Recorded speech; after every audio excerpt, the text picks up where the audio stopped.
we talk Okay. about it. Now, are you group 11? Yes. Okay, ma'am. okay. Sorry, make sure I have the right group here. So as of right now, Fort Wayne is one of the most boring cities in the United States, as a lot of people know. And we're trying to make our city more popular, less swag, and not known for the city of nothing. By doing this, we've decided to exploit the cultural and historical places known in Fort Wayne. So we created an amazing race. So why should we have a race? I mean, it's why? I mean, in order to do this, we'll have to understand the historical, economical, geographical, and cultural understandings that everybody else will be able to as well. So you have to be 10 and up to enter a race, and one person has to be at least 18 and older. There's also $50 to participate in the race, and the race will be held around fall time. Our transportation will be walking, biking, city link transportation, taxi services, and skipping. So as you can see here, this is our map. A lot of our areas are close together, as downtown is the home to many important things. And we try to venture out more so they get the whole Fort Wayne effect. So our first leg of the amazing race will be Headwaters. Headwaters is like the heart of downtown almost. It's home to many cultural events, weddings, festivals, and the biggest festival, Freedom's Festival. So this will be a roadblock, so you have no choice but to do it. Your whole team must locate 5 statues in the park, take a picture posing like it, and then bring it back for proof. Our next historical place is the Old Fort. It is home to the 1815 through 1816 era of the war.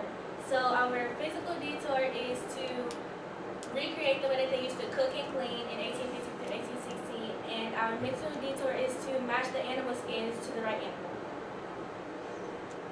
Then our historical economical place is the Freemasons Hall. It's a beautiful building that holds ceremonies, banquets, and dances for the Freemasons. And this is a roadblock, so you have to smash through a series of caves to find our next leg of the race. Next is J.K. O'Donnell's Restaurant. It is a small Irish pub in the heart of downtown, and it's renowned for its appearance, food, and Irish theme. For the physical tasks for J.K.'s, participants will have to try at least 2 foods on the menu that they have not tried before. The 2 foods that I have chose for them to try will be the J kebab and the grilled Irish cheddar cheese sandwich. And the mental tour, they will have to locate the recipe for honey bread pudding and prepare it. Our next is the Landing. The Landing was once the busiest street in Fort Wayne. So the history of like Thomas Edison once living here, it's kind of really cool to go to and really learn about. So for the physical task, teams will need to locate the slip inside. That will take up the whole street if possible, but it'll be fun for the younger ones, and get across using a blow-up boat like they would in the canal days. And for our mental tasks, teams will need to locate in the beginning of the street a few papers that give a whole bunch of firsts. Like for example, the Landing was home to the first public bathhouse. So they need to figure out which ones they was home to first, and then identify them and take go with the other ones to get it correct. And go on to the next book, everything. The next portion of the race is the MC Theater, which has some of the best architecture Fort Wayne has to offer. And for the physical test, participants will have to usher 10 guests to their seats. And for the mental test, the participants will have to work the lights in a small corner. And for the next portion of the race, the Tampa Conservatory, the participants will have to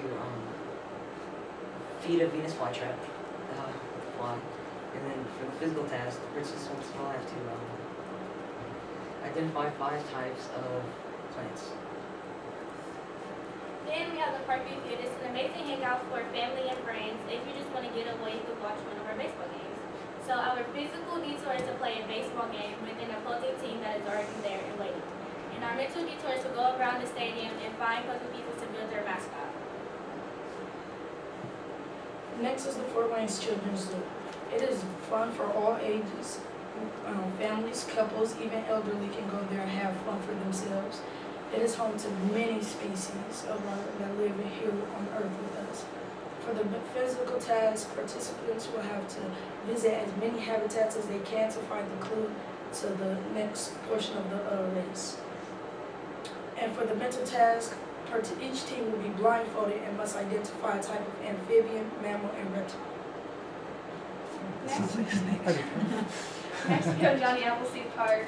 This is a beautiful cultural geographical surrounding and home to the Johnny Appleseed Festival, which is like 20 miles a year path. And so for this we chose, the participants wanted to create a picnic type of style from the 1840s era.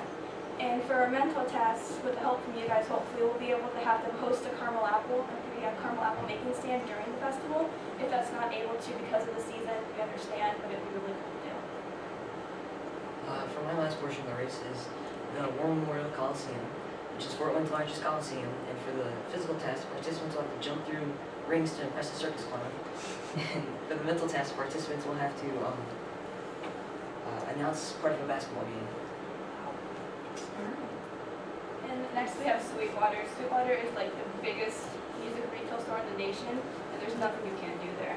For our physical tasks, teams will be handed sheet music, and they can pick out of 3 because everybody has different music styles, and they'll need to play it on an instrument of their choosing, and hopefully they can. For our mental tasks, teams will be going on a scavenger hunt, and they'll need to locate all of the instruments that we give them on the sheet, and because it's huge, we hope they find it in time. And our last leg of our Amazing Grace is Fox Island. It's a beautiful nature preserve where you can learn about various trees, plants, and animals. This is a pit stop. We have no task for it. And congratulations, you have finished our Amazing Grace. And We heard you like it. And so we are in high school. We're pretty updated on social media. So we've created a Facebook page with information in order to get them ready for it, pumped for it, and want to participate. So as you can see, we kind of made it to hopefully fit the theme and give you guys an understanding of what it might look like. You can see our photos down there. So yes, thank you. And we understand that this isn't perfect, but with your help, it can be perfect. We weren't the first group you see, or the last one you will see, but we hope we've made an impression to you guys. Okay, 2 minutes for questions, if you have any.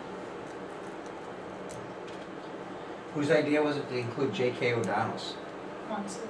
You have been, wait, you could eat there, because there is a family room back there.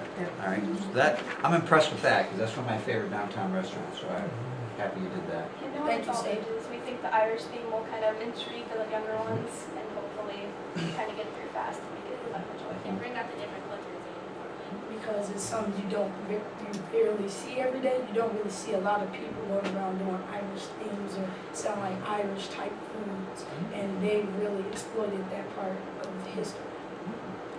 During your tour of Fort Wayne, when you guys came downtown, what was the thing that surprised you most, I guess?